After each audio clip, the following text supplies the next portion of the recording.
de Deus em 2 Crônicas 7:14 diz assim: se o meu povo, vamos falar juntos, se o meu povo que se chama pelo meu nome se humilhar e orar e buscar a minha face e se lembrar dos seus maus caminhos, então eu ouvirei dos céus, perdoarei os seus pecados e sararei a sua terra.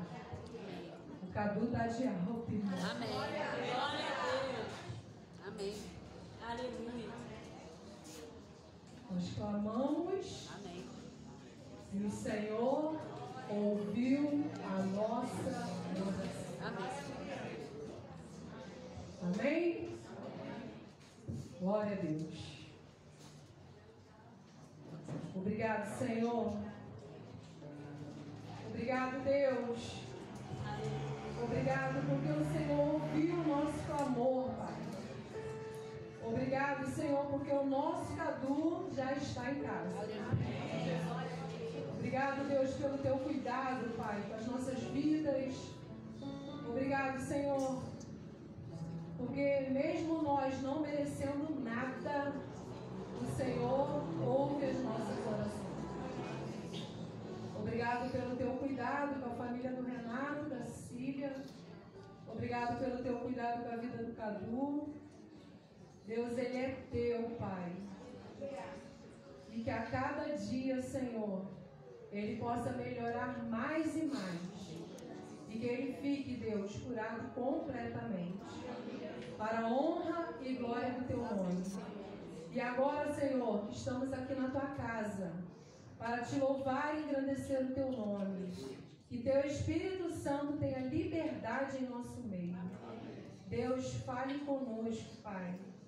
E que o nosso culto e a nossa adoração, o Senhor possa receber no teu trono de graça. Em nome de Jesus. Amém. Glória a Deus. Glória a Deus. Aleluia. Sejam todos muito bem-vindos à casa do Senhor. Amém? Amém. Vamos louvar?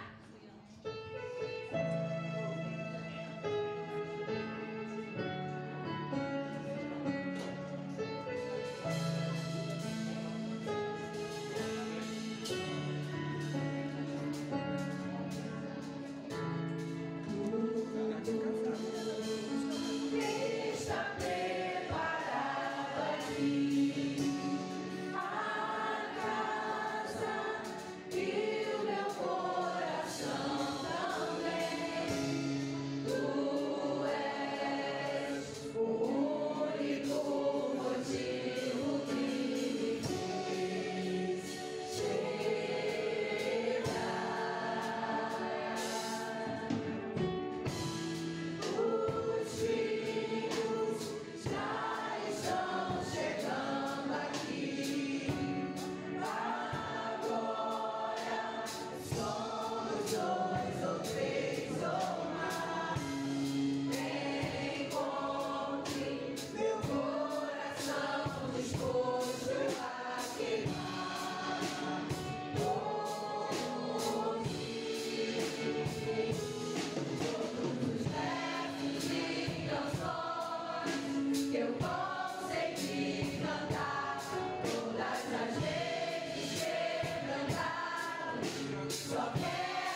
Nós fomos separados pelo Senhor para adoração, amém? E aí, em 1 Pedro 2,9, diz que nós somos o povo eleito, nação santa, povo exclusivo de Deus. Nós somos povo exclusivo de Deus, irmão. Separados para proclamar as maravilhas e as virtudes do nosso Deus. Amém. Ou seja, não somos qualquer povo. Somos o povo de Deus. Amém? Você já tem essa identidade? Aleluia. É uma identidade, irmãos. É uma identidade que a gente recebe quando a gente aceita Jesus como nosso Senhor e Salvador. Glória a Deus. Todos nós que aceitamos a Jesus, recebemos a identidade de sermos povo de Deus. Amém? Amém. Aleluia. Estamos aqui para nos apresentar a Deus como seu povo.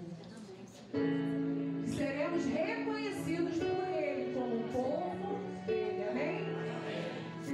Vamos louvar?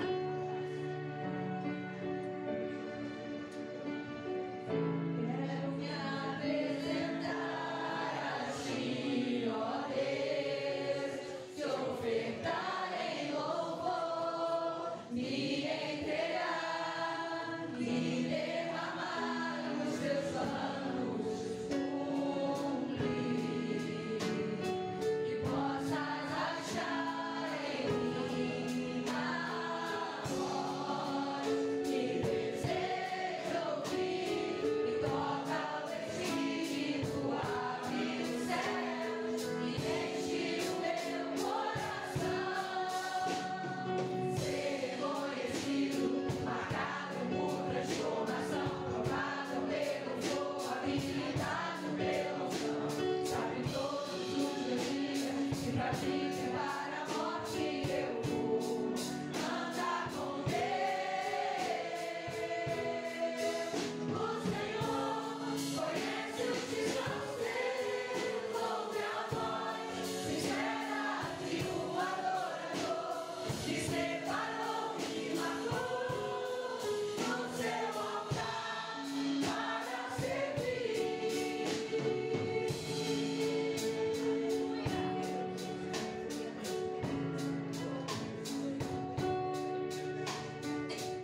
Quero me apresentar a Ti, ó Deus, te ofertar em louvor, me entregar, me derramar nos Teus planos, cumprir, que possas achar em mim a voz que desejo ouvir. E toca o Espírito, abre o céu e enche o meu coração. Ser reconhecido, marcado por transformação, provado pelo fogo, habilitado pela unção. Sabe todos os meus dias que a vida para a morte eu vou andar com Deus. O Senhor conhece os que são seus, ouve a voz sincera de um adorador que separou e marcou no seu altar para servir. O Senhor conhece os que são seus, ouve a voz sincera de um adorador que separou e marcou no seu altar para servir, para servir, para servir, para servir, para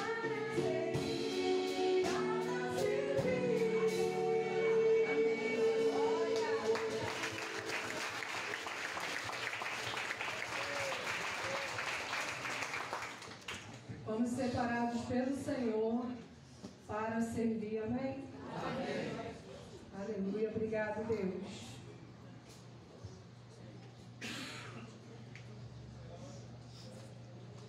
Glória a Deus. Próximo louvor que a gente vai estar cantando para o Senhor fala sobre o sangue dele, que foi derramado por cada um de nós. E através desse sangue que foi derramado lá na cruz, todos os nossos pecados foram pagos. Nós estávamos sentados lá no banquinho do réu, já totalmente perdidos, irmãos. A sentença já tinha sido dada. Estávamos completamente perdidos. Mas o Senhor foi lá na cruz e derramou o sangue dele e pagou o preço pelos nossos pecados. E fomos justificados por ele, amém? Vamos cantar esse louvor com muita alegria, dizendo para ele que a gente entende que foi o sangue dele que pagou o preço pelos nossos pecados.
Podem sentar, irmãos, por favor. Silvânia e Patrícia.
noite, igreja. Boa noite. Ainda é agosto, né? Nós vamos homenagear o Dia dos Pais. Está um pouquinho atrasado, porque a data mesmo foi domingo passado, né? Data comercial, mas o mês de agosto a gente pode comemorar o mês todo. E as crianças vão apresentar um jogral, mas antes eu quero dar uma palavrinha. O jogral se chama Bênção para o Meu Pai. Vamos compartilhar alguns desejos especiais que temos para os nossos pais, baseados na palavra de Deus. Eu queria que colocasse, por favor, Provérbios 22:6. 22:6, que fala assim, vou ler na minha aqui, ó.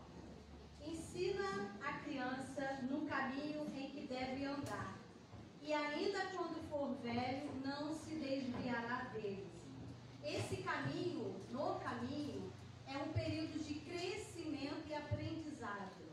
É o momento da formação do caráter dessas crianças. Desde o pequenininho até a fase de adolescente, depois jovens, aí já formam os caráteres dele. Esse momento de aprendizado e crescimento também é a parte espiritual dessas crianças. Então a responsabilidade é de vocês, pais, trazerem para a casa do Senhor, onde aqui eles vão aprender a amar, a confiar nos outros, a ter temor a Deus, a conhecer a palavra de Deus. Então a responsabilidade é de vocês, pais. E a gente do Ministério Infantil agradece a cada pai que confia no nosso trabalho e traz essas crianças para aqui a casa do Senhor, para aprender um pouquinho desse amor que nos alcançou. Então, cada criança que vai falar um pouquinho, vou dar um pouquinho. Opa, cuidado. Me perdoe.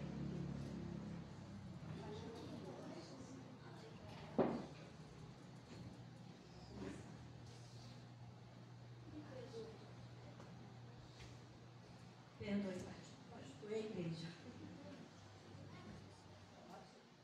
Começamos com a saúde.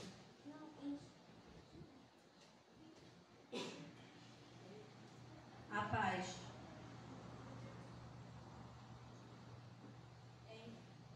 Em Filipenses 4:7, a Bíblia diz: é a paz de Deus que excede todo entendimento, guardará os vossos corações e as vossas mentes em Jesus Cristo. Nesse Dia dos Pais, desejamos que a paz de Deus, que excede todo entendimento, guarde os corações e as mentes de todos os pais, trazendo serenidade e tranquilidade a cada dia de suas vidas. Em 3 João 1:2 está escrito: Amado, o desejo que te vá bem em todas as coisas e que tenhas saúde, assim como bem vai a tua alma. Nesse Dia dos Pais, desejamos que Deus abençoe cada pai com saúde abundante e força renovada, para que possam continuar cuidando e guiando suas famílias com amor e dedicação. Amém. Em Tiago 1:5, a Bíblia nos ensina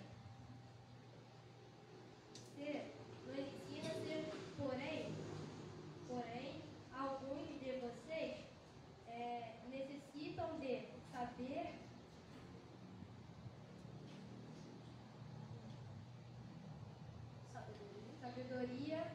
Peça a Deus que a todos dá com generosidade e sem reprovações, e ela lhe será concedida. Neste Dia dos Pais, todos desejamos que Deus conceda sabedoria abundante a cada pai para que possam tomar decisões sábias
desejamos que a felicidade entre nos corações de todos os pais, que cada dia seja preenchido com momentos de alegria, realizações e bênçãos abundantes.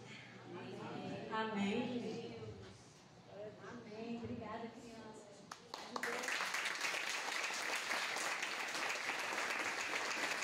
Muito carinho, preparamos esse jogral.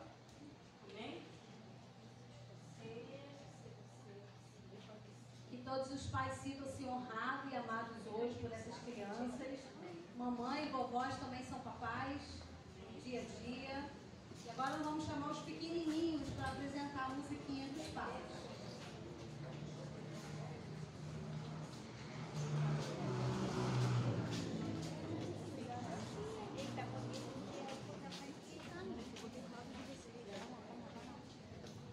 Pega o chocalho lá na bolsa.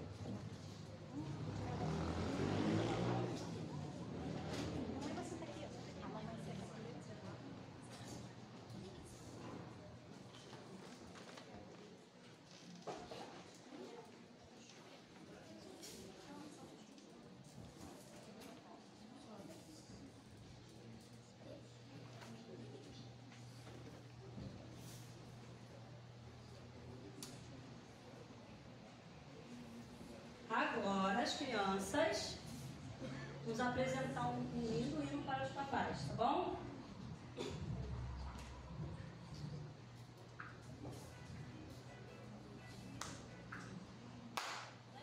Foi?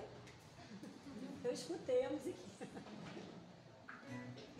Olha, eu vou abrir o coração, viu? Esse negócio do seu pai é um negócio de... Todo mundo batendo palma. Vamos que...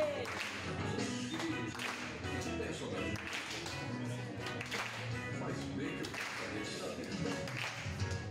Vem cá que é baixinho, vem cá que é grandão, vem cá que é magrinho, vem cá que é fofão, vem cá que é careca, ou tem um bigodão.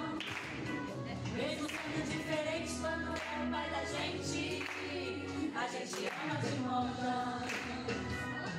O meu pai é um presente de Deus. Não tem pai melhor que o meu. O meu pai é um presente de Deus. Não tem pai melhor que o meu.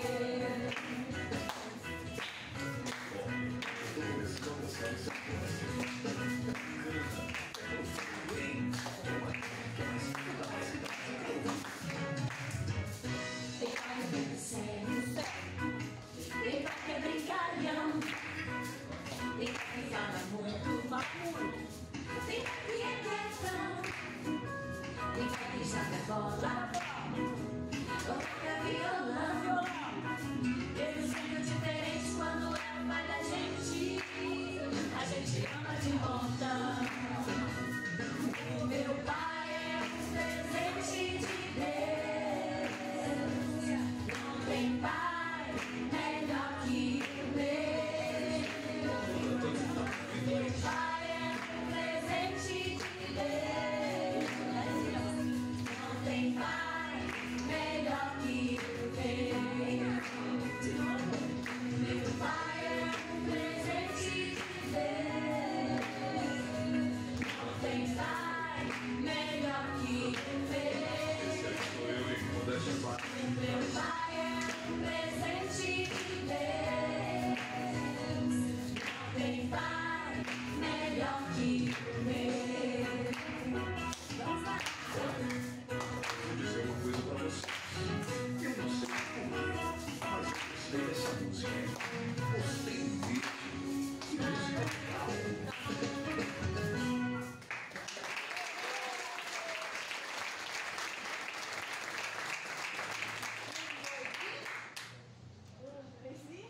Feliz Dia dos Pais!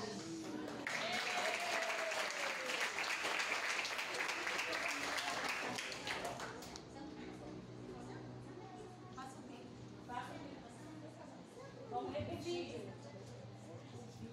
Já tá aí? Do domingo passado. Quem não esteve? Quem não esteve aqui?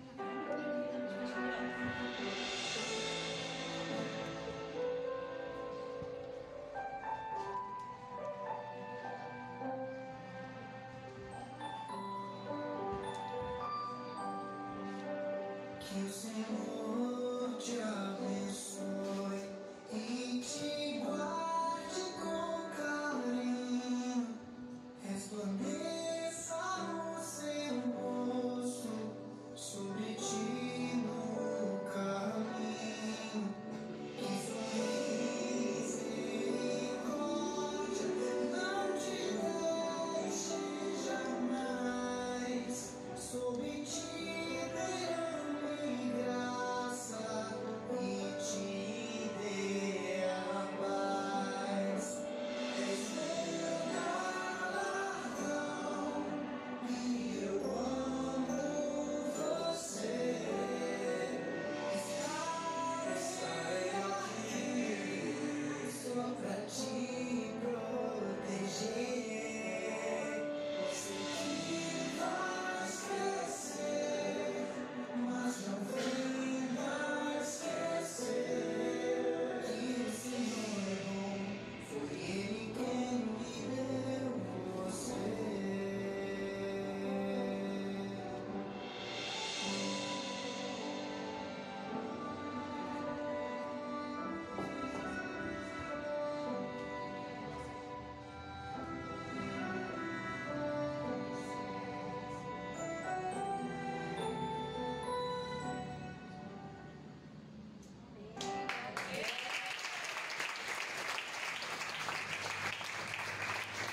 Parecem boas, mas na verdade escondem um lado, né, que de forma muito sutil, muito conveniente, se esconde por trás de conveniências para nos fazer desviar da vontade de Deus, né? Então, o primeiro ponto é a gente ter a humildade de sempre estar fazendo essa autorreflexão, essa autoavaliação. E essa avaliação não pode ser se comparando com outros. Tem que ser de acordo com a palavra de Deus, a respeito do que Deus pensa e não o que outros pensam. Então não é difícil ver por aí formatos, metodologias que dão resultados. Isso não é uma mentira, né? É uma verdade que às vezes os resultados apresentam números ótimos, né? Igrejas que muitas vezes estão crescendo em número muito rapidamente, que estão tendo resultados, muitos batismos, né? Muitos resultados numéricos, crescendo financeiramente de forma rápida, né? Jovens que estão vindo, né, tendo crescimento. Isso quer dizer que Deus não quer esse tipo de crescimento? Não, Deus quer sim. Só que esses números, esses resultados vêm porque Deus está à frente, Deus está fazendo a obra, e não porque nós estamos aplicando métodos para que venham. Porque se for de forma numérica, se nós queremos resultados numéricos, ou de formas que nós possamos somente quantificar, se o nosso objetivo é somente dar frutos dessa forma, a gente não tem frutos qualitativos, a gente não tem fruto de qualidade. A gente pode ter, a cada culto, 100 pessoas vindo aqui à frente, se convertendo, chorando, mas saindo daqui sem nenhuma transformação. E é isso que Deus quer? Você quer levantar a sua mão, vir aqui à frente e falar: Senhor, eu me rendo. Senhor, eu entendo o que o Senhor está falando, mas sair daqui depois de 2 minutos, voltar para conversas mundanas lá fora? Então, o que a gente precisa de verdadeira transformação dia após dia, é de glória em glória. Não é porque hoje você aceitou Jesus que, se você não continuar a buscar isso na palavra de Deus, você vai continuar crente, não. Vão aparecer muitas sugestões lá fora para te desviar mesmo. O inimigo não se cansa. Ele vive ao derredor buscando a quem possa tragar. E não vai aparecer com chifre, com rabo, de forma muito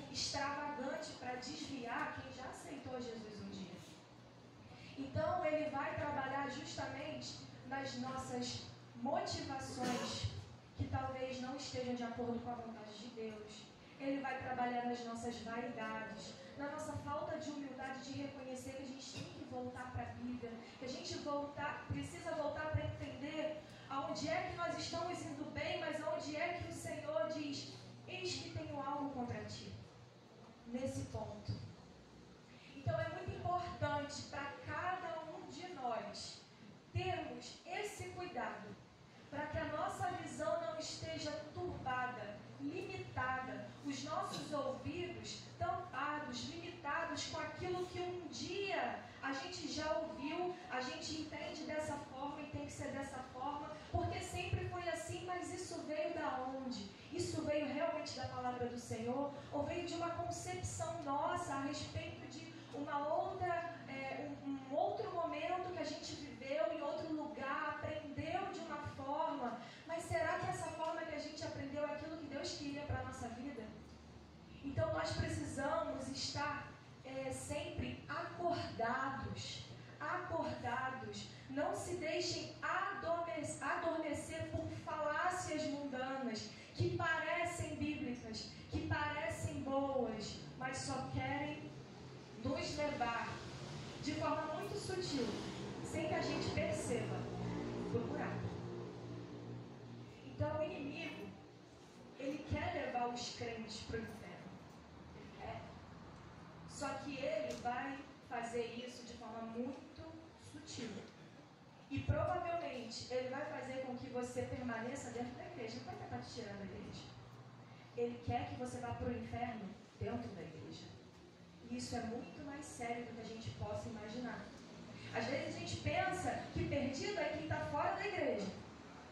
Mas se a gente não cuidar da nossa mente, do nosso coração, de lembrar do que Deus está falando, o que a palavra de Deus diz, nós podemos ser pessoas perdidas dentro da casa do Pai, que um dia amou o Senhor de todo o coração, mas depois perdeu o primeiro amor, que às vezes trabalha, mas vira um workaholic, né, que uma fala, que é um viciado em trabalho, dentro da igreja, super ativista. Mas o seu coração está nos resultados, e apresentar para o pastor e para a igreja resultados muito bons, mas para mostrar que ele é bom, e não para mostrar para o Senhor: Senhor, eis-me aqui, minhas mãos são suas, minha vida é sua, usa-me. Mas também se deixa ser cuidado pelo Senhor, se deixa ser tratado pelo Senhor. Senhor, eu estou fazendo a tua obra, eu sei que tem gerado resultados, mas eu quero que o Senhor esteja à frente. Esses frutos precisam vir das suas mãos e não das minhas. Não resultados que eu fiz, mas que o Senhor fez através da minha vida. E não só dentro da igreja, principalmente fora. Porque se você é uma bênção dentro da igreja e não é uma bênção fora, tem alguma coisa errada. Vamos lá observar qual é a motivação do nosso coração. E é por isso que a gente precisa... Hoje em dia, muitas pessoas têm falado a respeito de dar certo.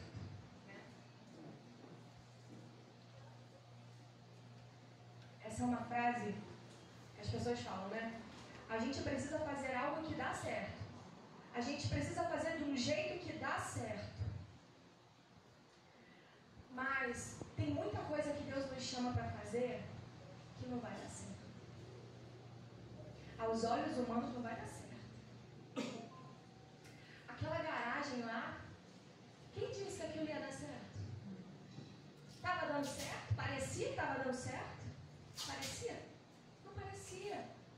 Então, muitas vezes, Deus, verdadeiramente, quando a gente fala de chamado, fala daquilo que Deus quer fazer numa determinada localidade, a gente quer ver com os nossos olhos darem certo do nosso jeito. Mas o dar certo do jeito de Deus, a gente não vai entender.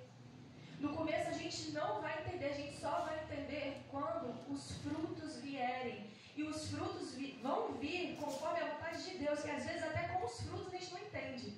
Às vezes só depois que a gente vai entender. Então essa coisa de dar certo aos nossos olhos faz a gente buscar metodologias que alguém já usou e deu certo. nos faz buscar coisas humanas, metodologias humanas. Se você quer comprar algo, por exemplo, você vai buscar onde você tem certeza e que lá tem algo de qualidade.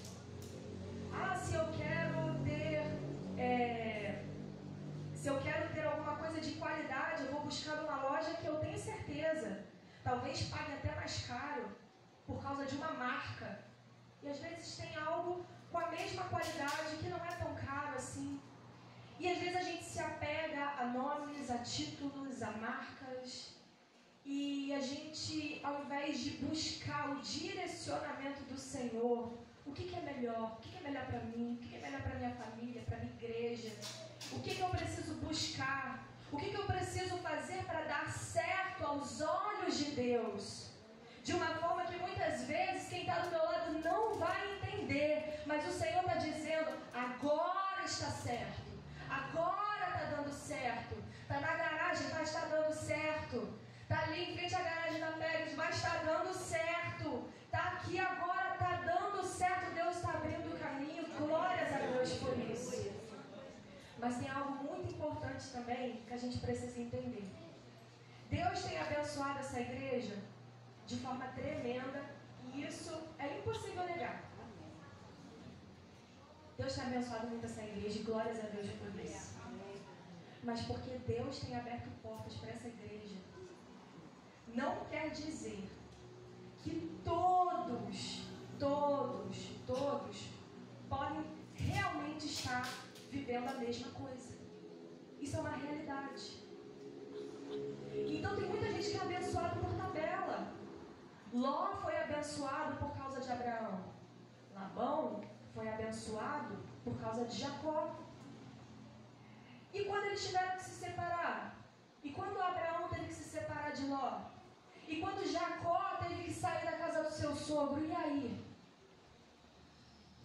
Então, isso quer dizer que a bênção do Senhor, ela pode ser tão grande, tão transbordante, que pode alcançar a todos. Mas isso não quer dizer que nós, na individualidade, estamos no ponto, no lugar, do jeito que Deus queria. Nós podemos estar sim, nos deleitando em bênçãos que transbordam e nos alcançam. Mas às vezes nós, na nossa individualidade, não estamos muito bem. Apesar de estarmos também nos deleitando nas bênçãos que nos alcançam. E por estar deleitando não quer dizer que a gente está bem. E Deus quer que cada um, na sua individualidade, busque a Ele. E não se sinta como alguém que busca porque tem outros buscando do seu lado. Não se sinta como alguém que, minha família, eu estou salvo, minha família está salva, porque a esposa é uma crente em Jesus. Está todo mundo salvo, está todo mundo tranquilo. Tem gente que pensa assim, né? Então todo mundo precisa buscar, e Deus quer isso. Deus deseja que todos busquem, todos busquem, para que a salvação verdadeiramente alcance a todos e não haja perdidos dentro da casa do Pai, dentro da congregação do Pai. Então a palavra do Senhor, meditando nessa palavra, meditando nesse contexto, o Senhor me trouxe uma reflexão dentro das cartas das 7 igrejas de Apocalipse. A partir do capítulo 2, o objetivo não é a gente se ater ao texto de forma expositiva, mas por favor que você possa ler em casa, na sua totalidade. A intenção de Jesus quando fala para João escrever, enviar essa carta às 7 igrejas, é para alertá-las de coisas que elas precisam melhorar, sim. Mas muitas vezes, quando a gente ouve a respeito dessa palavra,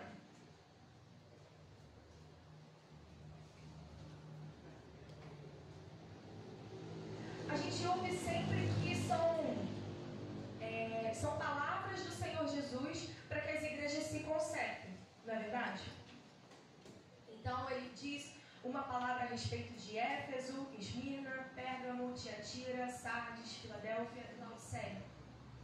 Mas o que é interessante é que, apesar de muitas vezes nós ouvirmos dessa forma, que Jesus dá uma palavra para que as igrejas se consertem, Deus não fala só de conserto. Deus fala também a respeito de coisas boas. Então, todas as igrejas aqui estão cheias de coisas boas. Apresentam características boas. Então, quando ele fala aqui, no capítulo 2, a partir do versículo 2, a igreja de Éfeso: conheço as suas obras, o seu trabalho árduo e a sua perseverança. Sei que você não pode tolerar homens maus, que pôs à prova os que se dizem apóstolos, mas não são, e descobriu que eles eram impostores. Você tem perseverado e suportado os sofrimentos. Ele está dando uma palavra boa. Vocês fizeram coisas que me agradaram. Vocês têm perseverado e suportado os sofrimentos por causa do meu nome e não têm desfalecido. No entanto, contra você tenho isto: você abandonou o meu primeiro amor. Então, olha como é importante a ordem como Jesus fala àquela igreja, né? Primeiro ele expõe aquilo que o agrada. Depois ele diz: porém, eu tenho um ponto contra ti. Ele diz o que ele tem contra essa igreja. E depois ele diz o que precisa ser feito para retornar. Ele dá todo o caminho. Portanto, versículo 5, lembre-se de onde caiu. Arrependa-se e faça as obras que praticava no princípio. Se não se arrepender, virei a você e tirarei o seu candelabro do lugar dele. Há, porém, uma coisa a seu favor: você odeia as práticas dos nicolaítas como eu as odeio. Então, em todas as cartas a gente vai ter essa sequência. Ele diz o que o agradou e depois ele diz o ponto que o desagrada. E ele sempre diz: arrependa-se, volte-se, mude, conserte isso. Isso quer dizer que Deus, em nenhum momento ele quer que a igreja se perca. E a igreja a quem ele se dirige nas suas cartas não é uma instituição, não é uma igreja pontual. Ele diz a igreja do Senhor naquela localidade, naquele contexto, naqueles dias. Porque se houvesse uma carta para a igreja de Cosmos, seria somente a essa igreja? Seria destinada somente à igreja batista de Cosmos? E olha que tem um monte de igreja batista por aqui. É a igreja do Senhor em Cosmos. Toda a igreja do Senhor. Então, tem igreja do Senhor, Assembleia, outras denominações, são os fiéis que se converteram e tomaram e declararam aceitar a Jesus como único e suficiente Senhor e Salvador de suas vidas. A estes vem a mensagem do Senhor Jesus. A estes. Então não tem como dizer que a gente só tem coisa boa do Senhor. Então nessa hora, nessa noite, Espírito Santo toque o teu coração e te convide a fazer uma reflexão. Porque o Senhor quer te dizer tudo o que você tem feito que o agrada. O Senhor quer te trazer à memória todas as coisas que você tem feito, que agrada o coração dele. Ele tem visto as suas lutas. Ele tem visto a sua oração muitas vezes trancada no quarto, de joelhos dobrados. Ele tem visto as suas necessidades, os seus esforços. O Senhor te ama. Ele não é um ditador. Ele não quer que você se perca, mesmo acreditando que está salvo. Deus quer te mostrar que Ele vê.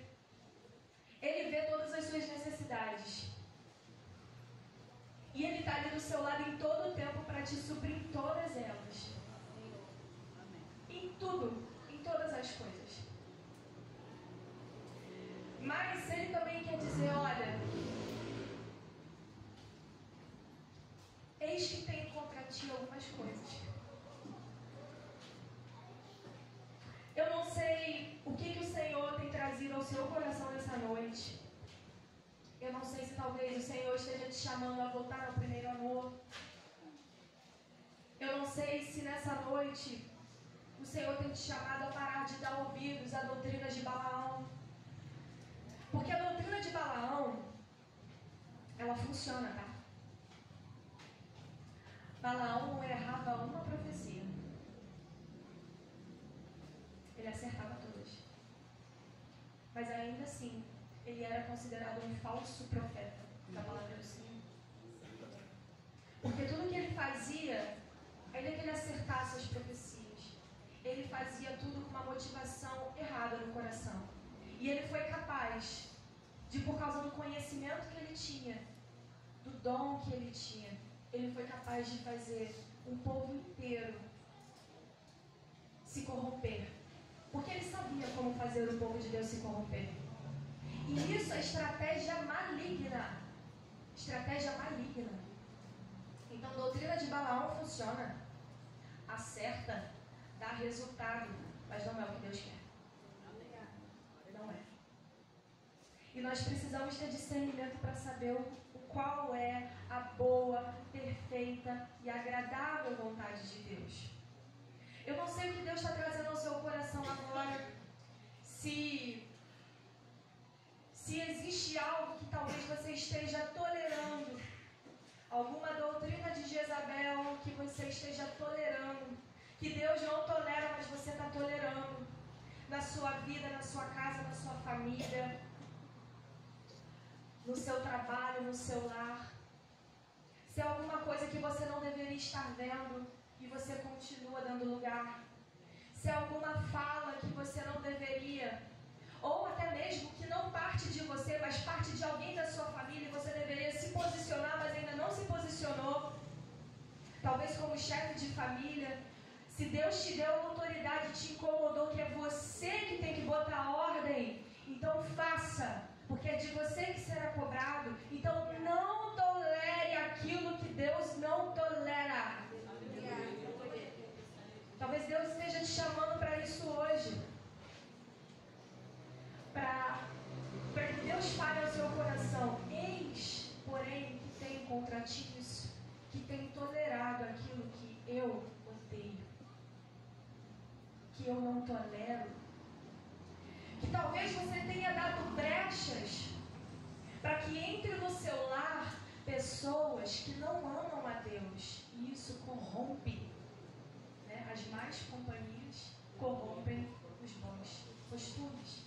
Isso não quer dizer que você deve viver isolado do mundo, mas que você deve influenciar o mundo sendo como Cristo, sendo luz, e não se permitir ser influenciado. Se você está numa posição que, se você estiver ali, você que vai ser o influenciado, bate em retirada em nome de Jesus. Faça como José fez. Não é porque ele era um homem de oração, um homem de Deus, que ele ficou lá para pagar para ver, não. Ele saiu, ele correu, porque tem situações que não dá para enfrentar. Tem situações que é para correr. Se você quer obedecer a Deus, você tem que bater em retirada. Que tem coisas que Deus não chama a gente para encarar. Deus chama a gente para fugir. Fugir da aparência do mal. Deus não manda você encarar a aparência do mal. Deus manda a gente fugir. Então, em todas as coisas, Deus tem em sua santa palavra orientação para as nossas vidas. E não é aquilo que é normal hoje que deve ditar como devemos viver e aquilo que devemos aceitar. É por isso que crente mesmo, sempre vai ser estranho. Sempre vai ser esquisito. Isso não quer dizer que a gente vai deixar de ser amável, que a gente vai deixar de ser pessoas com um coração aberto para receber, para abraçar pessoas. Pelo contrário, Jesus nos ama e com esse mesmo amor devemos amar o nosso próximo. Até porque a palavra do Senhor diz: venha como estás. Ou seja, não tem como você se consertar fora da presença de Deus. É só na presença de Deus. Só Ele tem poder para mudar o seu quadro, mudar aquilo que precisa ser mudado. Só Jesus pode. Mas a palavra do Senhor diz: venha como estás. Não diz fique como estás. Ele nunca disse isso. Fique. Deus não quer que você permaneça do mesmo jeito. E é por isso que em sua palavra Ele diz: não mude o que você tem de bom. Eu não quero que você mude aquilo que me agrada. Porque isso incomodou o Senhor. Lá no início, nas primeiras obras, eu era o seu primeiro amor. E isso mudou. Eu não queria que mudasse aquilo que era bom. Eu era a sua prioridade. Você me ouvia, você falava comigo todos os dias. Eu dirigia a sua vida. O que aconteceu? Você continuou trabalhando para mim, fazendo coisas para mim, mas o seu coração já não estava mais em mim.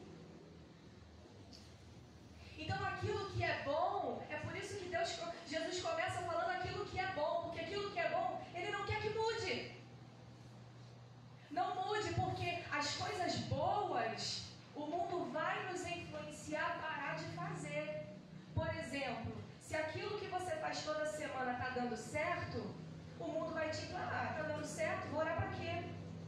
Mas lembre-se que porque as coisas estavam dando certo, uma vez Josué conduziu o povo para uma guerra que Deus não tinha mandado ir, não tinha autorizado, mas porque tudo estava dando certo até ali, ele foi. E o que aconteceu?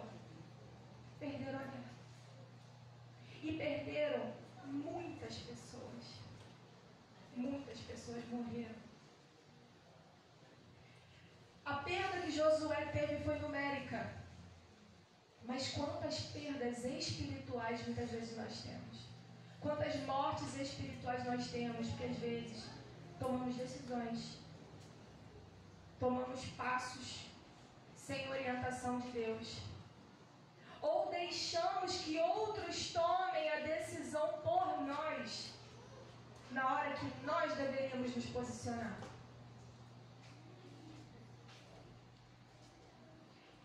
Eu não sei o que o Senhor está trazendo no seu coração nessa hora. Mas o Senhor tem elogios para você. Para Éfeso, Ele elogiou ela porque ela rejeitava o mal, tinha paciência, tinha boas obras. Ela detestava os falsos apóstolos. Ela teve perseverança, mas perdeu o amor. O primeiro amor, que era Jesus. Por isso ela precisava se lembrar de onde caiu. Se lembrar. Aonde que aconteceu? Se arrepender. Porque isso demanda humildade.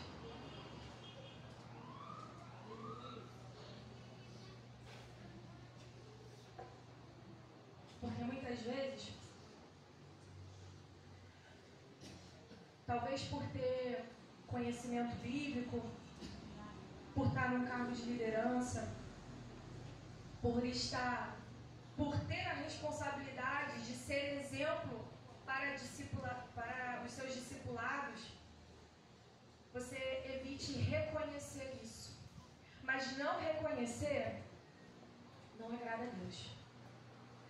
Para a gente, na visão humana, reconhecer é uma humilhação de forma negativa. Reconhecer, se arrepender e dizer: eu errei, eu falhei, é uma vergonha. Mas sabe o que é uma vergonha para o céu? Não se arrepender.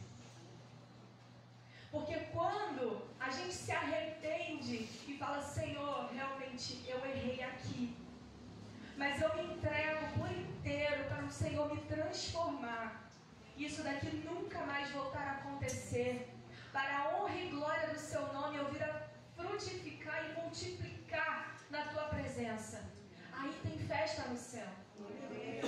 Ainda que para os olhos de algumas pessoas parece, caramba, o cara está se humilhando.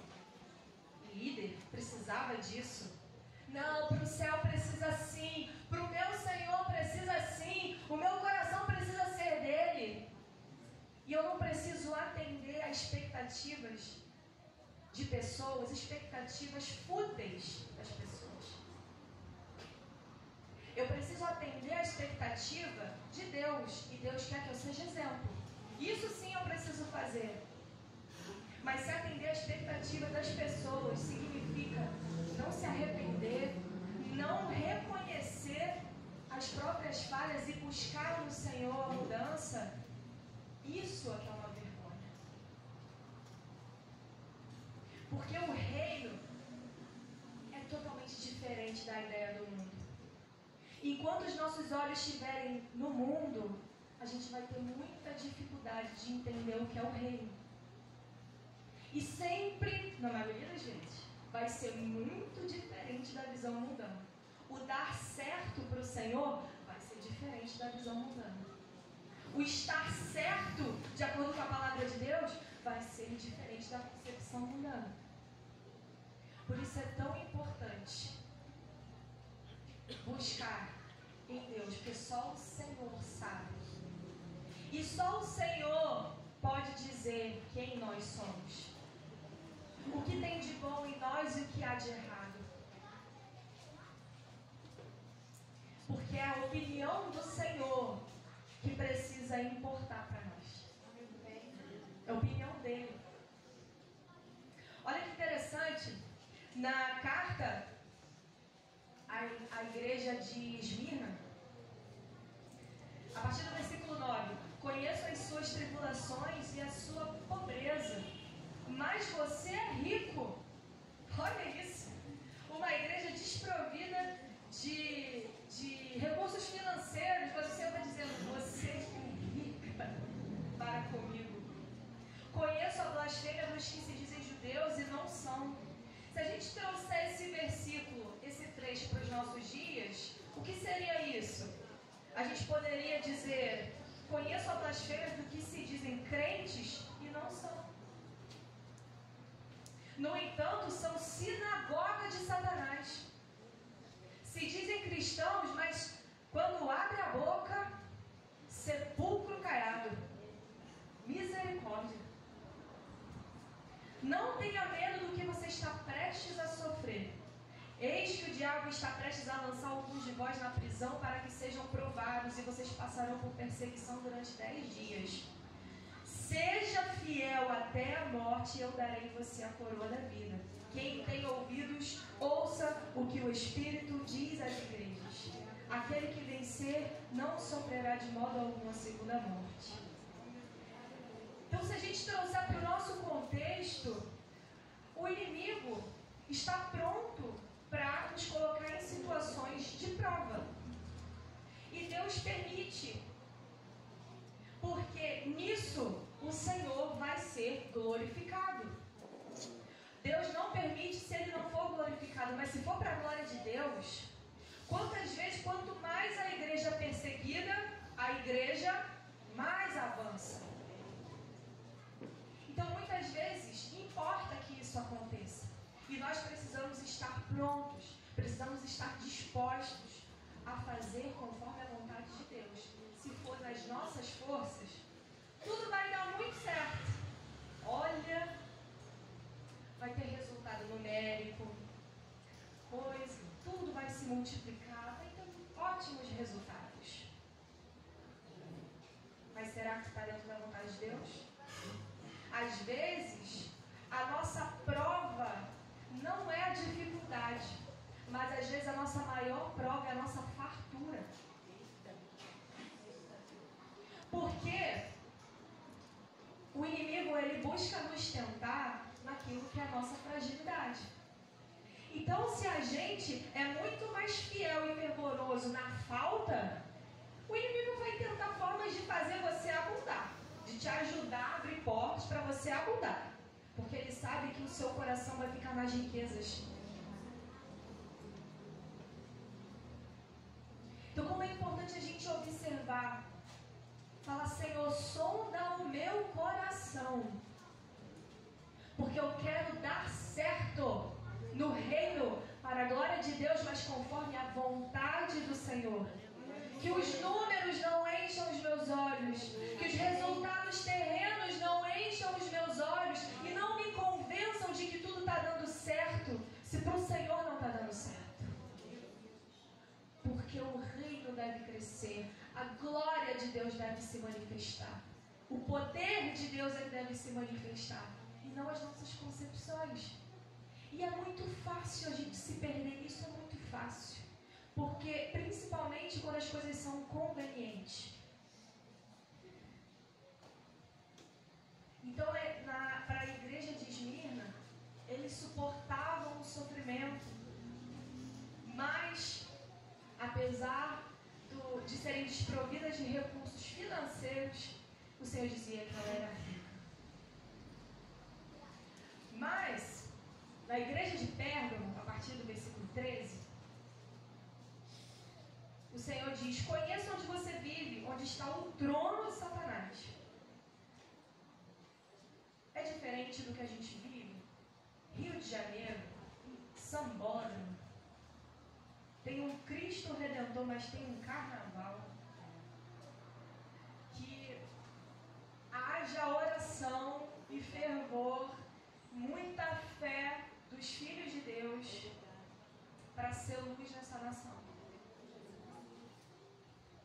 E não é só aqui não, porque lugares onde foram pioneiros da palavra de Deus hoje tem igrejas fechadas.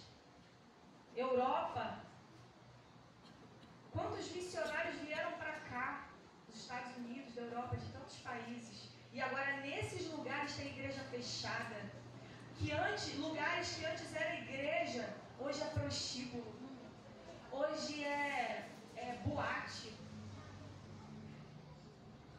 E isso é uma prova de que se uma vez foi igreja, não quer dizer que vai ser igreja para sempre, não. A igreja do Senhor é a igreja espiritual, não é um lugar físico. É a igreja espiritual, e é essa igreja espiritual que o Senhor fala. Que o Senhor tem trazido a sua poderosa palavra. Apesar disso, você permanece fiel ao meu nome e não renunciou a sua fé em mim, mesmo nos dias em que Antipas, minha fiel testemunha, foi morto entre vocês, onde Satanás habita. Porque é muito complicado um povo, por mais que a gente creia na palavra de Deus, manter a fé depois que a gente vê um dos nossos martirizados. Imagina o que aquele povo estava passando. No entanto, versículo 14. Tenho contra você algumas coisas. Ele trouxe aquilo que tinha de bom: fidelidade, perseverança, se manteve fiel. Mas olha o que ele tem contra essa igreja. Você tem aí pessoas que se apegam aos ensinos de Balaão, como falamos anteriormente. Olha, ele diz que se apega. Se ele se apega, ele está preferindo a tal ponto de que ele está deixando a palavra do Senhor de lado.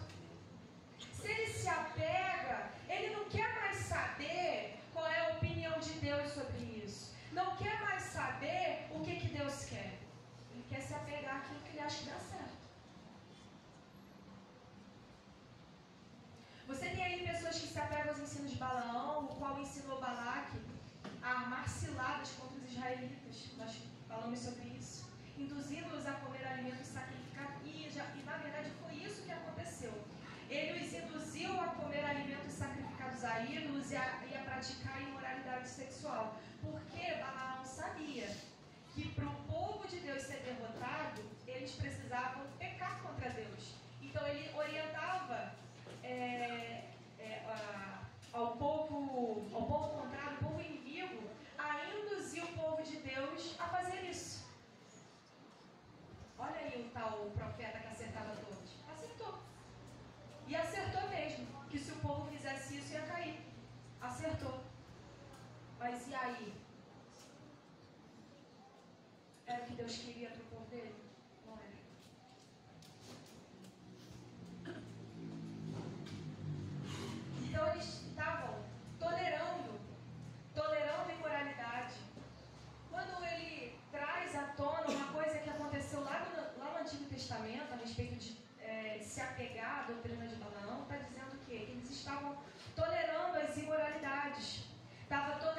idolatria, estava tolerando as heresias.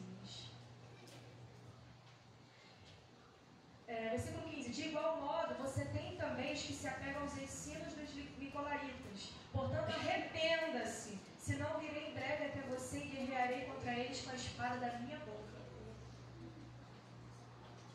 O Senhor não quer que isso aconteça. O Senhor não quer que isso aconteça. E é por isso que a gente precisa trazer essa palavra para o nosso contexto. O que Deus está nos mostrando que nós fazemos de bom e que Ele não quer que mude? E o que nós temos feito que o Senhor tem dito? Eis que tenho esse ponto contra ti. Arrependa-se. Volte o seu coração para mim. Porque eu quero que todos venham a estar em minha presença depois que tudo terminar. Na cidade santa, na Nova Jerusalém, quero que estejam todos à minha presença. Ele não quer que falte ninguém.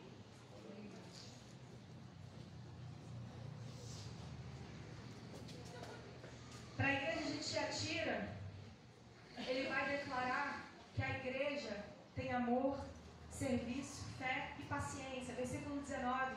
Conheço as suas obras, o seu amor, a sua fé, o seu serviço, a sua perseverança, e sei que você está fazendo mais agora do que no princípio.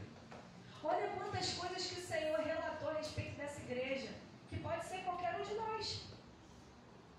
Mas depois vai dizer, no entanto, contra você tenho isto. Você tolera Jezabel, aquela mulher que se diz profetiza. Com os seus ensinos ela induz os meus servos à imoralidade sexual e a comerem alimentos sacrificados aos ídolos. O que seria tolerar Jezabel nos nossos dias?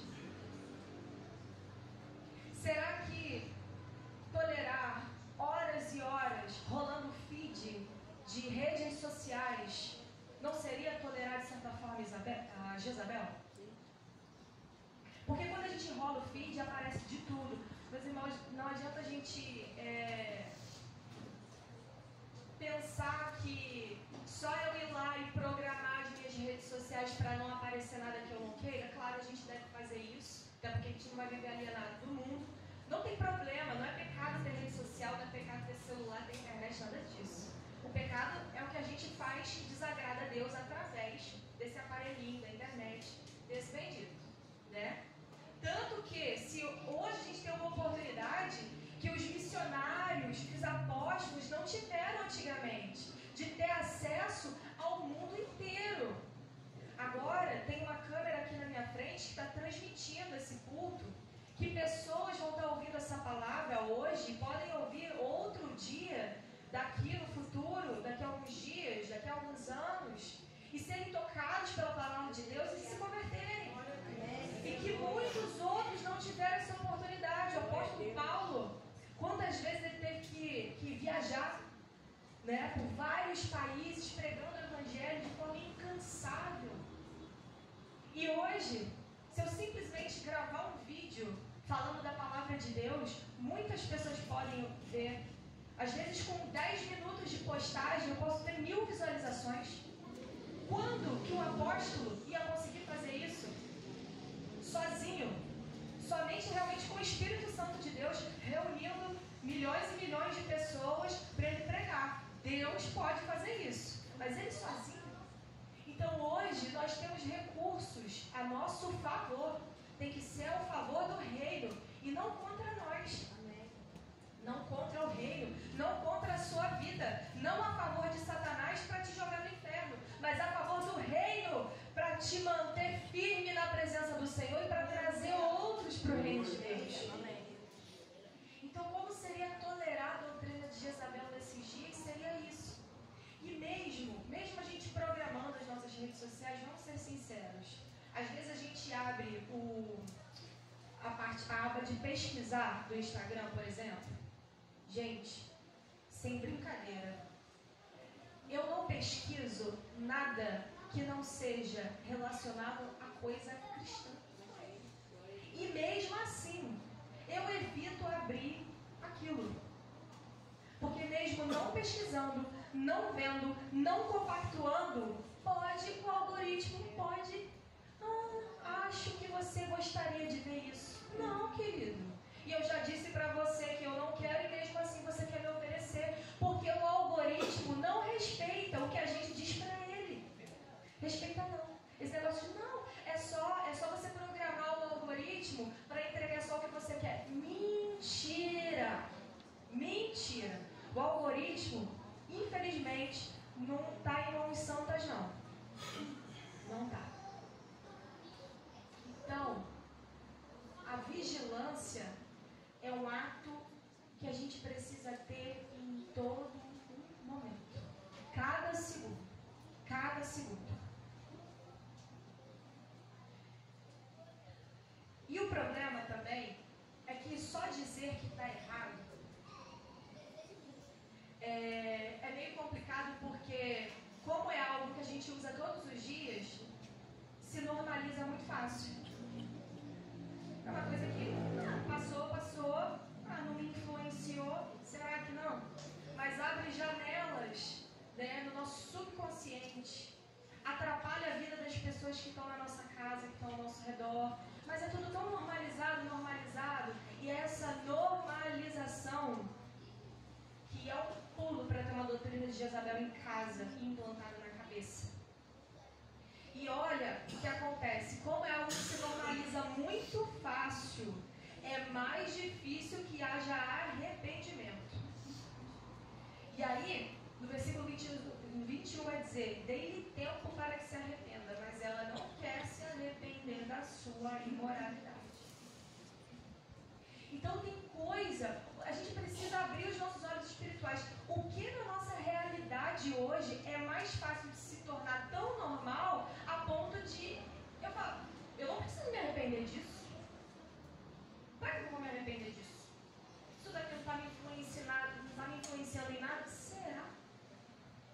Quais brechas, quais janelas a gente está abrindo na nossa vida para o inimigo e a gente não está percebendo e nem quer se arrepender porque acha que não é nada demais. E olha, é exatamente isso. Porque para chegar ao ponto de que as pessoas não se arrependam da imoralidade, é porque chegou a um ponto que normalizou tanto. Essa aqui é uma carta para a igreja. Uma igreja que tem boas obras, que tem fé, que tem serviço, que tem perseverança. E que estava fazendo agora mais do que no princípio. É uma igreja que, aos nossos olhos, nossa, essa igreja é uma igreja excelente. Mas no meio dessa igreja tinha ainda tolerância à imoralidade. E isso não quer dizer que vinha de todos. Isso não quer dizer que está todo mundo no mesmo barco, não. Mas isso quer dizer que Deus quer que o povo todo esteja em unidade de espírito. Não é porque eu estou bem que eu tenho que estar assim, ó, não estou nem aí, ele está vivendo a vida dele lá. Se ele não quer se consertar com Deus, o problema é dele, não é isso que Deus quer, não. Se você está bem, precisa ajudar o seu irmão. Porque Deus quer que toda a sua igreja esteja pronta para o seu retorno. E ele diz, por isso vou fazê-la adoecer e trarei grandes sofrimentos que cometem adultério com ela, caso não se arrependam das obras incitadas por ela. Então, e depois ele vai dizer, no versículo 23, certamente ferirei de morte os filhos dessa mulher. Ou seja, aqueles que continuarem desse jeito e perpetuarem isso. Então todas as igrejas saberão que sou aquele que sonda a mente e o coração dos homens. E retribuirei a cada um de vocês de acordo com as suas obras. Não adianta ter a aparência de santidade. Não adianta a aparência. O Senhor sonda a mente e o coração. Se não fosse assim, Ele não daria essas advertências. Vocês fazem coisas boas, que eu amo, que eu admiro e que eu quero que continue. mas eis que tenho contra ti ainda algumas coisas. Não se deixem levar por elas. Não pensem que uma coisa boa que a gente faz compensa a errada que a gente está fazendo. Não compensa. Deus quer que a gente esteja sempre em humildade para poder todas as áreas da nossa vida serem completas, plenas, para a glória de Deus. Em Sardes, poucos permaneceram fiéis. Eles tinham reputação. E ele diz, no capítulo 3, a partir do versículo 1, parte B, conheço as suas obras. Você tem fama de estar vivo, mas está morto. Olha como é ao contrário. Imagine aí uma igreja que você tem que estar viva. Nossa, aquela igreja. Nossa, aquela pessoa. Aquela família. Uau! E o que é estar vivo pra gente? Será que é fazer muito barulho? Cada um tem uma concepção. E não tem problema fazer barulho não. Para a glória de Deus, a gente tem que glorificar mesmo. Mas que seja de todo o nosso coração. Que seja de verdade, não seja fingido. Porque o que Jesus está falando aqui é sobre aparência. É sobre fingimento. Porque a gente expressar a nossa alegria no Senhor de verdade, Deus não condena isso não. Pelo contrário, nós temos que celebrar, que jubilar mesmo. Que glorificar o nome do Senhor, que Ele é digno de toda honra, de toda glória. Eis que nós devemos ser um povo alegre sim, ter a alegria e a paz do Espírito Santo de Deus. Mas o que Ele condena é a falsa aparência. E Ele diz, você tem fama de estar vivo. Se tem fama, é porque além da pessoa ser aparentemente viva, ela tem, todo mundo conhece nas redondezas. Pô, aquela igreja, aquela pessoa, aquela fulana, aquela família são conhecidos, são famosos. E eu não estou dizendo de celebridade não. Pode até ser que naquela época a igreja seja até famosa, né? Tinha um nome muito conhecido, né? Ali naquela região, uma região muito conhecida, né? Por ser uma igreja muito viva. E o que ele diz no versículo 2? Esteja vigilante, fortaleça o restante, o que está prestes a morrer, pois as obras que você realiza não são completas diante do meu Deus. Lembre-se, portanto, do que você recebeu e ouviu. Preserve essas coisas e arrependa-se. Mas se você não vigiar, virei como um ladrão, e você não saberá a hora que virei contra você. No entanto, o que vocês têm aí em Sardes, uns poucos que não se contaminaram as suas vestes. Aquele que vencer será igualmente vestido de branco. Jamais apagarei o nome dele do livro da vida, mas confessarei o seu nome diante do meu Pai e dos seus anjos. Então Deus conhece o nosso coração. Não adianta fingir. E às vezes a gente pode ser conhecido como pessoas muito fervorosas, muito boas, muito ativas, mas mais uma vez o Espírito Santo volta a nos alertar. O que importa? É o que as pessoas dizem a nosso respeito? Ou o que o Senhor diz?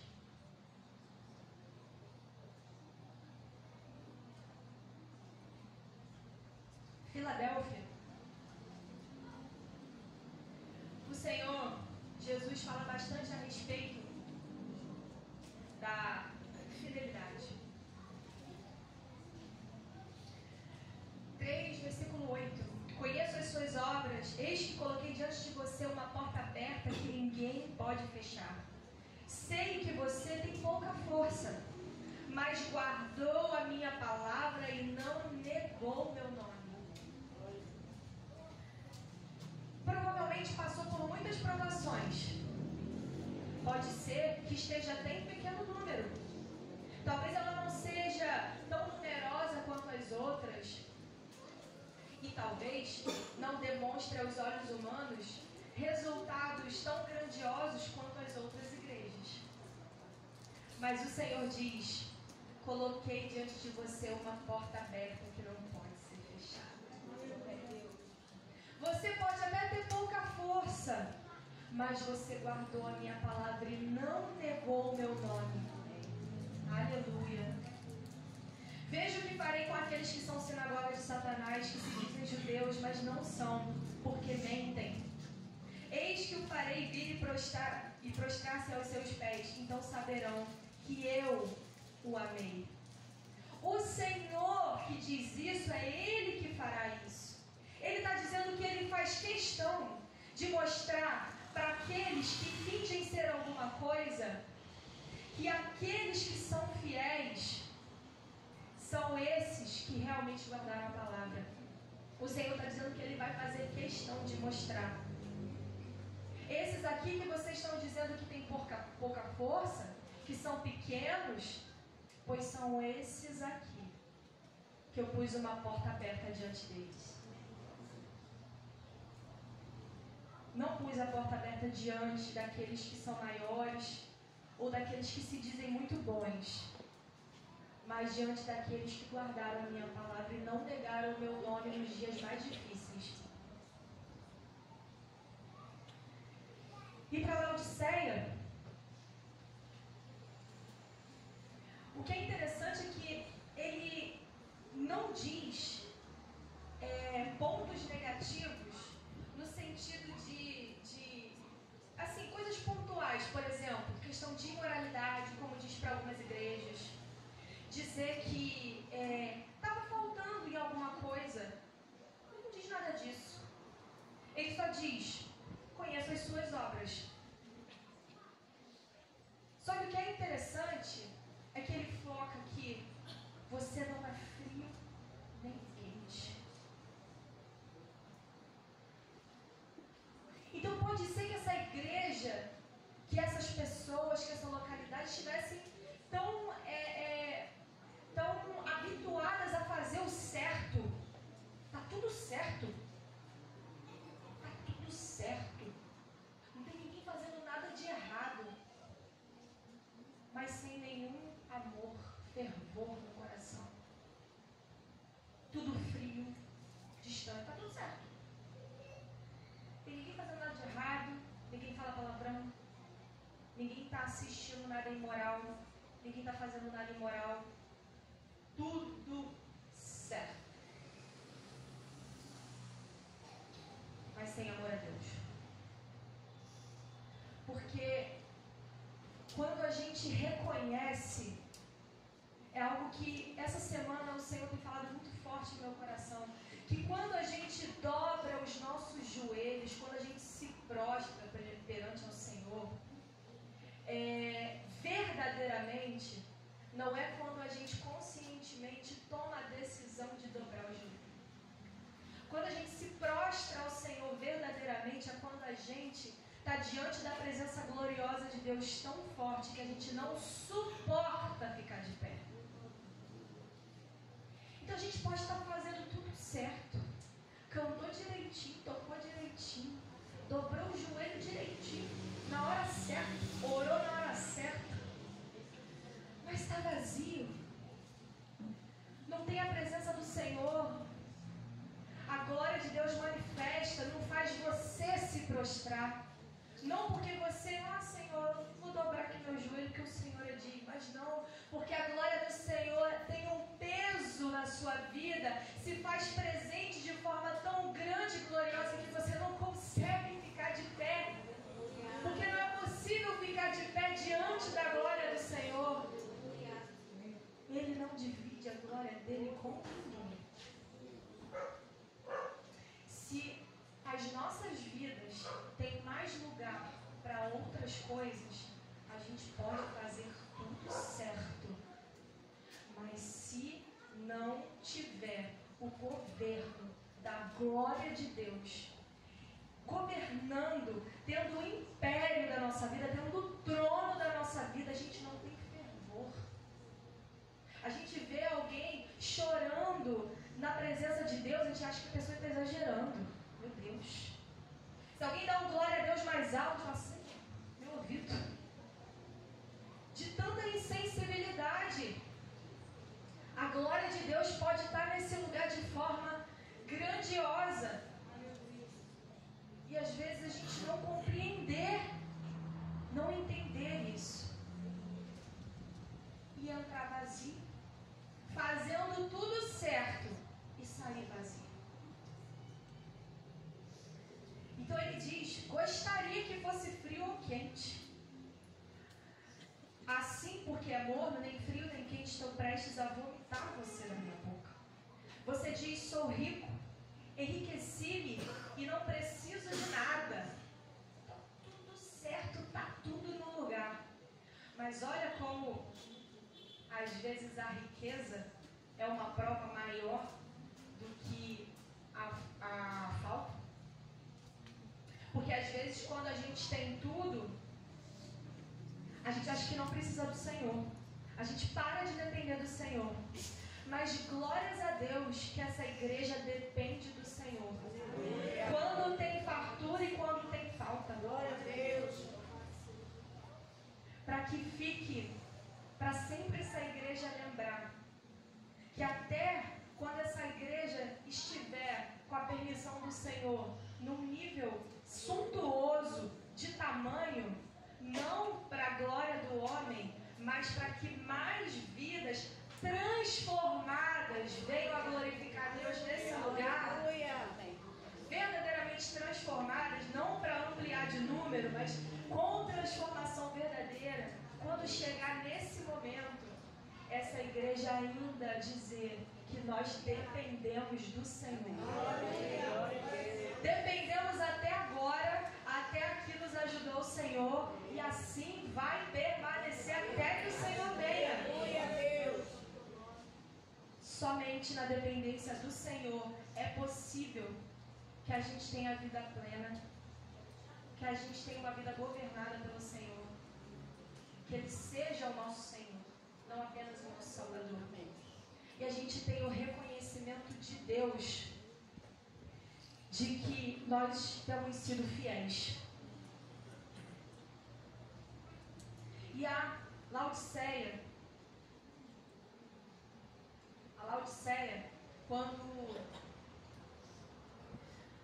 quando ele fala a respeito disso, ele dá conselhos. Quando ele disse a respeito da riqueza, vocês se dizem ricos, mas na verdade vocês são pobres. Ele diz, então eu vou te dar um conselho, versículo 18, compre de mim ouro refinado no fogo. Compre de mim ouro refinado no fogo. Não moedas que os homens podem te dar. Não dinheiro que o mundo pode arrecadar para você. Mas o ouro refinado no fogo do Senhor. Que purifica a igreja de todo mal, de todo pecado, de tudo aquilo que nos afasta do Senhor. Para que você se torne rico. Aí sim você vai ser rico. Compre roupas brancas para que você se vista e não se manifeste a vergonha da sua nudez. Porque é isso que Deus quer, que a gente se revista da santidade de Deus. Se revista da palavra de Deus, da armadura de Deus. Porque contra a nudez espiritual, a gente tem que se revestir das armas celestiais. É com a armadura de Deus que a gente se previne da nudez.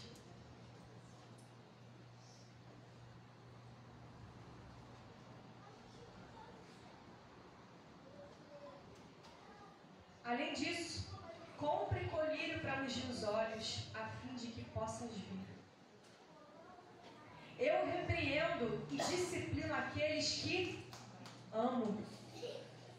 Portanto, seja diligente e arrependa-se. Eis que estou à porta e bato. Se alguém ouvir a minha voz e abrir a porta, entrarei e cearei com ele e ele comigo. Aquele que vencer, darei o direito de se assentar comigo no meu trono, como eu também venci e me assentei com meu Pai no meu trono. Quem tem ouvidos, ouça.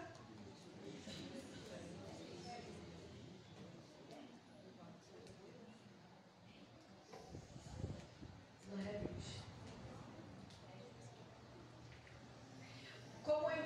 quando ele fala do colírio, né? É claro que a gente estudando o contexto, a gente vai entender o porquê dele falar do colírio. Que ali, aquela localidade, tinha muitos locais especializados no tratamento dos olhos, né? Eles fabricavam colírio e tudo mais. Mas o que mais me chama a atenção para trazer para o nosso contexto é que como a gente pode ficar cego quando a gente tem tudo. Quando a gente tem tudo, a gente para de depender do Senhor e a gente fica cego, porque está tudo certo. Está tudo dando certo. E mais uma vez, quando está dando certo de acordo com a vontade do Senhor, muitas vezes a gente pode não estar participando desse dar certo.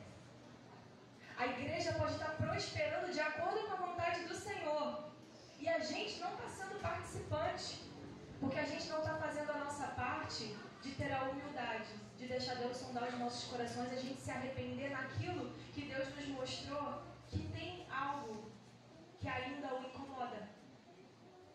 Então, nessa hora, eu te convido a ler Isaías 52, versículo 14 e 15. Se a equipe tiver um pouco preparado, não. E gostaria que os irmãos ficassem de pé para a gente poder ler essa palavra. Porque o Senhor Jesus, Ele diz primeiro, mais uma vez, eu quero repetir isso, que o Senhor diz tudo que nós temos de bom.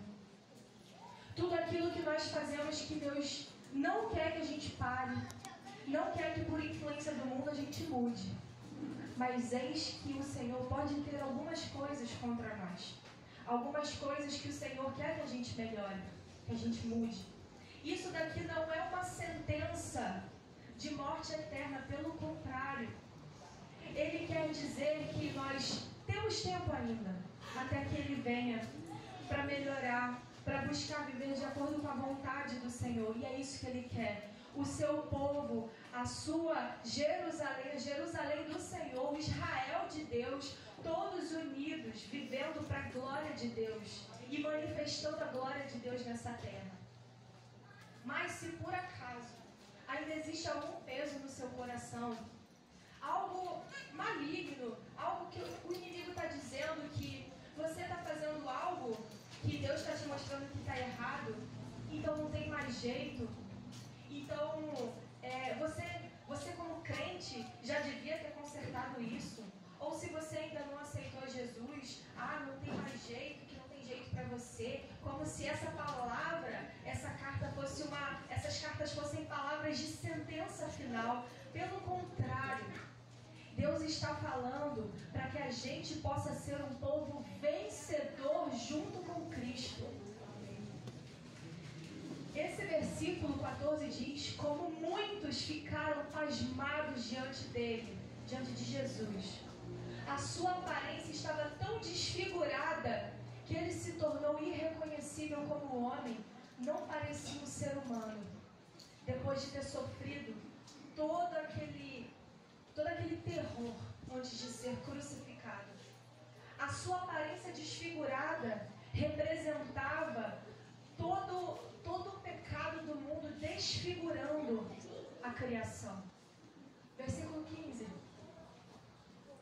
Assim, ele aspergirá muitas nações, e reis calarão a boca por causa dele, pois verão aquilo que não lhes foi dito e compreenderão aquilo que não escutaram.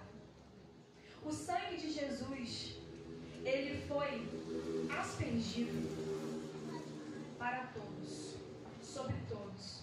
Quando Jesus foi crucificado naquela cruz, o sangue dele foi derramado e respingou na vida de todos nós. Teve sangue para todo mundo, porque o sangue dele era santo.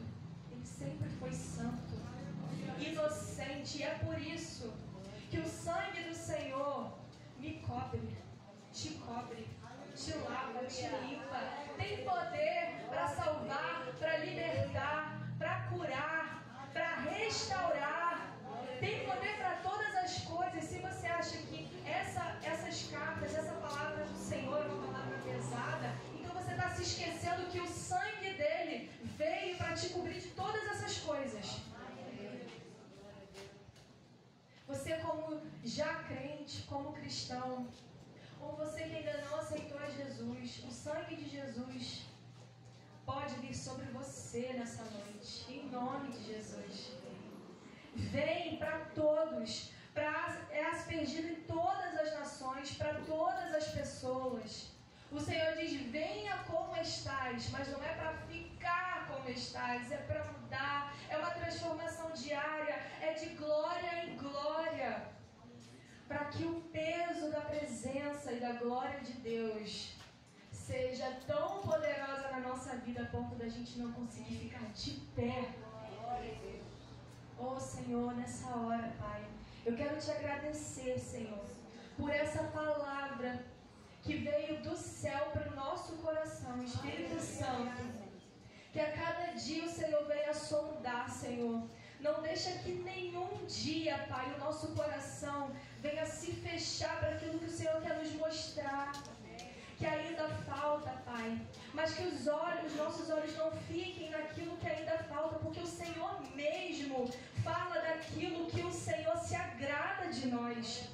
O Senhor nos mostra aquilo que temos feito, que tem te agradado. E nós te agradecemos pelo teu amor, Senhor, de mostrar que o Senhor se agrada de nós. Mas não deixe o nosso coração se fechar para a sua repreensão, Pai. Para aquilo que ainda falta, para aquilo que precisamos melhorar, Senhor. Para que nós possamos ser uma igreja relevante, mas também, Senhor, não só ser uma igreja relevante nessa localidade, mas que a nossa vida esteja sempre firme diante da Tua presença, Pai. Em nome de Jesus nós clamamos. Amém. Glória a Deus. Louvado seja o Seu nome. Aleluia. Agradeço a oportunidade. Que o Senhor continue abençoando grandemente essa igreja. Amém.